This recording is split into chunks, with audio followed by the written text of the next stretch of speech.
বিভিন্ন জায়গায় আমরা দেখতে পাই রক্তদান শিবির। সেরকম কিছুদিন আগেই মেটিয়াবুরুজ অঞ্চলে কাউন্সিলর শামস ইকবালের তত্ত্বাবধানে অনুষ্ঠিত হলো রক্তদান শিবির। প্রধানত স্বর্গীয় মুন্না ইকবালের স্মৃতির উদ্যোগেই এই অনুষ্ঠান প্রত্যেক বছরই করে থাকেন কাউন্সিলর শামস ইকবাল।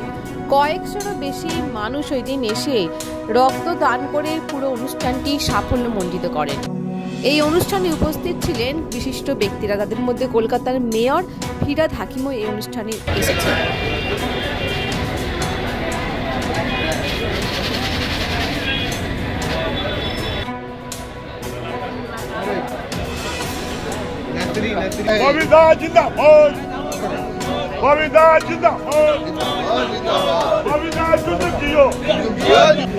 और ये देखिए जनाब फराद हकीम साहब मेयर ऑफ कलकाता विजिट करते हुए लोगों की हौसला अफजाई करना इकबाल তার স্মরণে আজকে আমরা ব্লাড ডোনেশন ক্যাম্প করছি।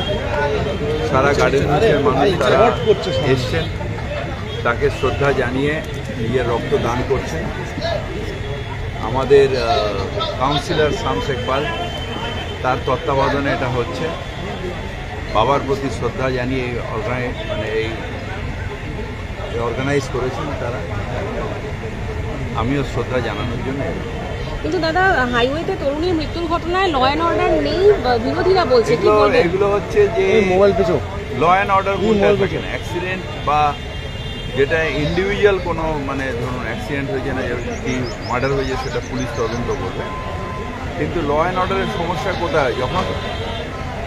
যখন দেখা যায় যে অব্যবস্থার জন্য কয়েকশো মানুষ পদপিষ্ট হয়ে মারা যায়, অব্যবস্থার জন্য ট্রেনে চড়তে গিয়ে মানুষ মারা যায়, তখন মনে হয় যে অপদার্থ প্রশাসন। কিন্তু একটা রাস্তায় হঠাৎ করে একটা ঘটনা ঘটবে, এটার সাথে ল অ্যান্ড অর্ডারের কোথায়? আসলে নাচতে না জানলে উঠান বেকা। বিরোধীদের এখন এই অবস্থা হয়ে দাঁড়িয়েছে।